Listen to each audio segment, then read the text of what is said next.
Australia is the one that we have warned before not to participate in Afghanistan, not to mention its continued awful chapter in East Timor.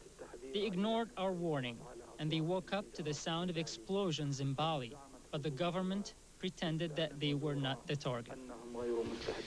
As you kill, you will be killed. So says Osama bin Laden in that message delivered by tape and broadcast by Al Jazeera and aimed at the people of Britain, France, Germany, Italy, Canada and Australia. Good evening. The darkness comes closer. The most feared terrorist in the world and his worldwide movement are now threatening America's allies, including our cousins, our nearest neighbours. If the tape is real, and the analysts so far seem to think it is, there is a veiled threat to New Zealanders because we have troops in both East Timor, which appears to offend bin Laden immensely, and in Afghanistan, which sends him apoplectic. Says the tape, we have warned Australia about its participation in Afghanistan. It ignored the warning, as you've heard, until it woke up to the sound of explosions in Bali. That's what the tape says. The Prime Minister should shortly be standing by in Auckland to speak to us live. First tonight we go to Canberra. We go to the Opposition Foreign Affairs spokesperson Kevin Rudd. Good evening, Mr. Rudd. Good evening, Paul. Good to be with you. Reaction in Australia today, Mr. Rudd, not only to Australia's being named as a target, but to the confirmation, really, once and for all, that Bali was effectively an Australian target. What's been the reaction? Well, first and foremost, we're seeking to establish definitively the accuracy of the tape and whether, in fact, it's Osama bin Laden. As you know, there's been a long debate for some time about whether Osama bin Laden is dead or alive and whether some of these most recent tapes have been accurate. But beyond the debate about accuracy, I think what it does confirm in itself is the global nature of terrorism today, and that all countries which are united to fight terrorism, whether it's in Afghanistan, Southeast Asia, Indonesia or Bali, must do so with common resolve because we face a common threat. Yes, but there are about 200 countries in the world, of course, and only about 6 were mentioned in this tape today. And I was wondering, do Australians today wish their government had not so wholeheartedly endorsed the policies of the American president, which is why Australia is a target? The commitment of Australian troops to Afghanistan is a matter of bipartisan foreign policy in this country. When the decision was taken after September 11 to commit Australian SAS troops to that campaign, we in the Labor opposition supported Prime Minister Howard in that decision, and we've remained rock solid on that since then. Since the campaign in Afghanistan has unfolded, of course, we've seen the dispersal of some al-Qaeda operatives elsewhere into Southeast Asia, including Indonesia.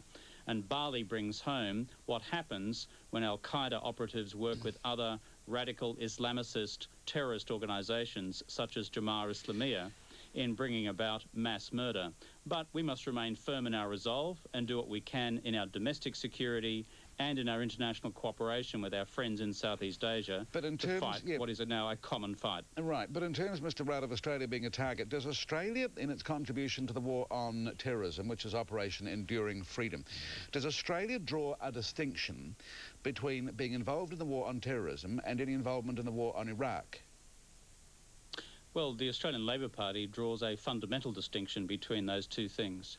We have said to both the Government of the United States and the Australian Government since September 11 that if there is a clear evidentiary link between what happened on September 11 and the terrorist organisations responsible for that, and on the other hand, the government of Iraq, then that radically alters our view in terms of whether or not Australia militarily should support any future US action against Iraq. Mr. Rudd, the question I'm trying to get you to answer is, do you expect Al-Qaeda to draw a distinction between your involvement in the war on terrorism and the any involvement in the war on Iraq? Well, it's not for me to try and get inside the mind of a terrorist organisation. All I can say to you is that we on our side of politics in this country draw a distinction. The Australian government, it appears, draws less of a distinction, and that's the argument I was seeking to advance to you before. How organisations like Al-Qaeda judge this and how they would judge the government of New Zealand or New Zealand is a matter known only to quite perverted minds which staff this organisation.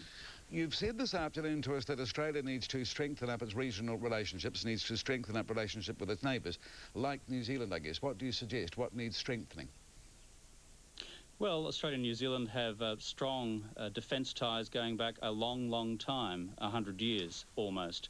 When it comes, however, to this new threat of terrorism, which is much less defined than an objective external military threat of ages gone by, then it means that our cooperation in the fields of intelligence, our cooperation in the fields of counter-terrorism must be very sharp. And when it comes to our common relationship with Indonesia, and I was in Jakarta last week for talks with their foreign minister, defence minister and their vice president, we must make sure that our intelligence flow of information between Jakarta, Wellington and Canberra is strong. We must also do what we can collectively to assist resourcing the Indonesian National Police to do their domestic job of counter-terrorism within that country. Kevin Rudd, thank you very much indeed. Kevin Rudd is the opposition foreign affairs spokesman in Australia. Well, now, when Good to be we... with you. No, thank you very much, and thank you very much for doing that, for talking to us. Now, when we come back, and we're still on the programme, still to come on the programme, the Bennetts and what happened when the dunny erupted down the hall. My dad was here and we got buckets and we were bucketing it out for half an hour, just like pouring it out through the deck for half an hour. But the flow was so strong that we just had to give up. It smelt revolting. It smelt like somebody had died. It was repulsive.